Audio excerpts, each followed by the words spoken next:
I want to take you back to England in the mid-1800s. It was the Victorian era and the nation, especially London, was changing fast. In 1859, Charles Darwin published his famous On the Origin of Species and gained popular support for the idea that natural selection rather than God guided the creation of species. For Darwin, species competed against each other for food and only the fittest creatures passed on its genes.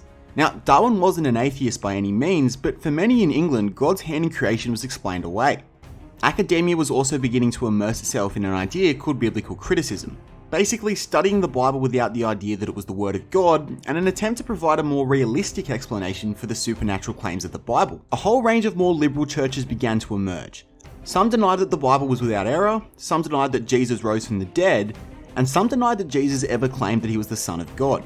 And with public confidence in the Bible and a transcendent God at an all-time low, one church in London became the largest ever church at that point.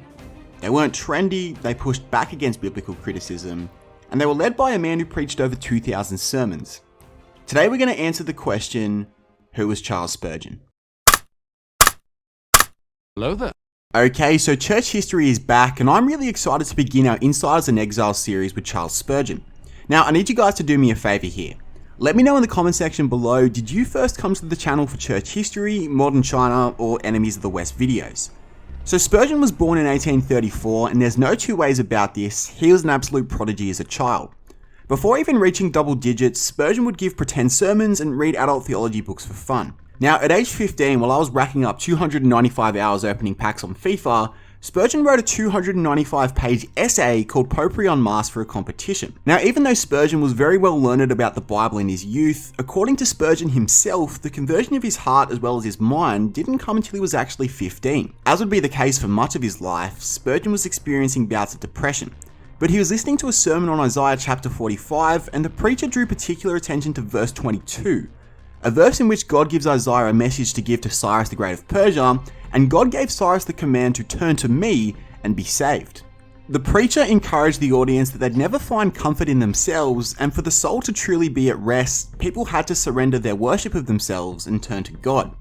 Now, given that Spurgeon was a prodigy yet never found satisfaction in his abilities, this struck a particular chord with his experience.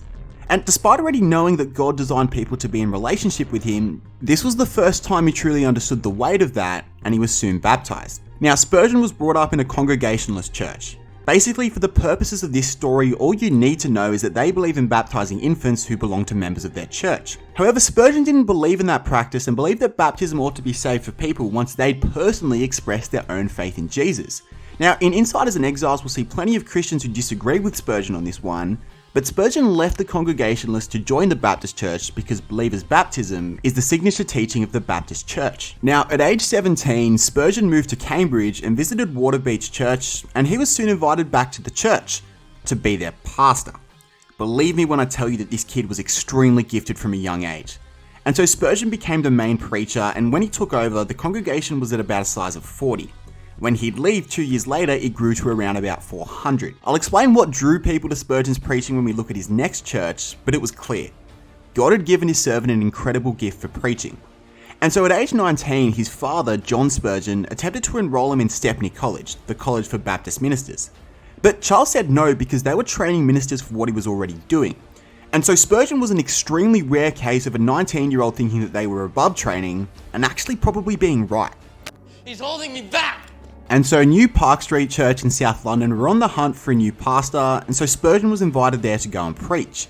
The three previous pastors were seen as highly gifted preachers, and so the congregation had become accustomed to a pretty high standard of preaching. Pressure on a 19-year-old. Now, Spurgeon was not the first person that they had asked, but the previous preachers were seen as too dry and academic, and they weren't asked to come back. And so this was why Spurgeon was so gifted. In an effort to be faithful to the text that they're explaining to the congregation, many preachers can be quite boring to listen to as they dissect a passage of scripture. Alternatively, in an effort to engage their congregation, many preachers offer little content from the Bible, and it functions as more of a TED Talk. Be introduced to you this weekend's starting preacher, Pastor David Q. Spurgeon could do both. He was a fantastic orator who would make people laugh and cry in the same sermon, yet he was intent on unpacking the Bible in detail. As he unpacked the doctrines of the Bible, it was very intellectually stimulating, yet he also used plain English and avoided Christian jargon so it was accessible to both the factory worker and the politician from the House of Lords. New Park Street Church loved the boy preacher as he was known, and he was asked to be their pastor, yet Spurgeon rejected the title of reverend and refused to be ordained because he saw it nowhere in the Bible. Spurgeon was also a vehement critic of rehearsed Christianity, saying, "One side of the soul has more power in it than half an hour of recited petty pious words." And so just like Waterbeach Church, New Park Street Church grew quick. In fact, it grew so quick that the building couldn't hold everyone and they had to move to Exeter Hall, which had previously only been used for concerts and lectures. It was at this point where he met and married Susanna Spurgeon too. But unfortunately for Charles, the fact that he had no formal qualifications yet was the pastor of a very large church drew much criticism, and he was later denied the use of the hall. And so the church then started to congregate at Surrey Gardens Music Hall, which fitted and was then filled with 10,000 people, but this led to tragedy. While Spurgeon was preaching there, someone from the crowd called out for a fire, and this resulted in a stampede and 7 people were killed. Understandably, Spurgeon was distraught that this had happened under his watch, and if they were going to accommodate so many people, they needed a new building. And so in order to fund this new building, Spurgeon used his status as a celebrity preacher to preach all across Britain, and his sermons were then published in writing across the empire, including Canada, Australia and New Zealand. Now, this was one of many times when Spurgeon packed his plate beyond what was manageable. Not only did Spurgeon preach across Britain, but he'd also respond to up to 500 letters by hand each week. And while on preaching tours, Spurgeon weighed in on a few contemporary issues. Firstly, he was scathing of the British East India Company's treatment of local Indians, and then he weighed in on American slavery, condemning the South for allowing the practice. He argued that he'd soon welcome a murderer into his church than a man-stealer, and even invited an escaped slave to speak of his experiences at Spurgeon's church. Now, Spurgeon's sermons were popular in America at the time, but this turned much of the nation against him, and even some in the South burned effigies of him.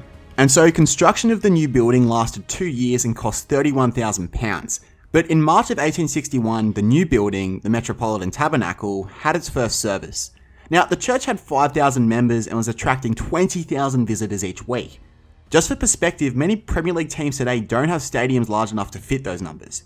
And so it was at this point that Spurgeon branched out from the Tabernacle and begun other enterprises. Firstly, he started a college creatively called the Pastors' College, which was a college for specifically training preachers. There were no final examinations and no degree attached, but Spurgeon was greatly invested in the health of the college and personally interviewed all applicants. Though he didn't run the college, he lectured there often, and this gave way to one of his best-known books, Lectures to My Students. But Spurgeon also launched his own personal magazine called The Sword and Trowel, which basically provided commentary on the state of global Christianity and was widely read across the world. Now, to add even more to his already full plate, he also opened a number of orphanages in London. And so this came at a cost to Spurgeon. He was often bedridden and was extremely unwell for much of his life. Spurgeon was also a heavy smoker. Now, bear in mind, no one knew how dangerous smoking was, but some people had observed their health remarkably improve from stopping smoking. When asked if he would do the same, Spurgeon famously said that he would in fact smoke for the glory of God. Throughout the 1870s, Spurgeon also began to suffer from bouts of gout. Basically, it's inflammatory arthritis in the joints, and as you can imagine, it's unbearably painful. And so to deal with all of this, Spurgeon would often travel to Menton in France to recover. And so lastly, I want to finish with the controversy that Spurgeon had to deal with at the end of his life. The Downgrade Controversy. Now, basically, Baptist churches are not top-down churches like the Church of England. You see, there's no bishop who has authority over local pastors, and each individual church is empowered to make its own decisions on just about anything. And so in England, the Baptist Union was an organisation for Baptist churches to share resources and ideas, and so the Metropolitan Tabernacle was happily a member of this union. The only requirement to be a member was to believe in believers' baptism rather than infant baptism.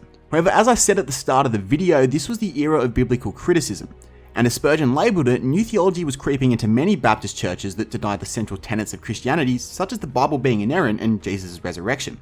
And so without naming names, Spurgeon said that the union should take a stand against the new theology and provide a clearer basis for being a part of the union so that the new theology would not spread across other Baptist churches. His opponent in the union, John Clifford, argued otherwise, and when the union came to vote, they voted against Spurgeon 2000-7. And so Spurgeon withdrew from the union and received heavy criticism on one side for creating division, but also criticism from the other side for not naming the names of the Liberal ministers.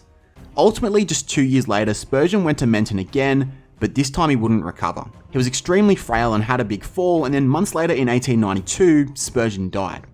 Now, this was breaking news not only in Britain, but across the world, and there was much mourning from his own church.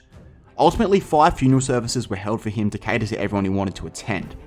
And though Spurgeon had tried to create a succession plan, his giftedness made succession very difficult. His 2 sons would take over the church, but neither were as gifted as their father from the pulpit. Then in 1914, many of the congregation left to fight in the First World War, and then in World War II, the building was destroyed in the Battle of Britain. The building would be rebuilt and the tabernacle still exists today, yet obviously doesn't attract Premier League level crowds anymore. Thanks for watching. It's great to have church history back. If you like this video, you can check out the Reformation series below for more church history. We can't wait to see you next time for our next venture into a fascinating part of history.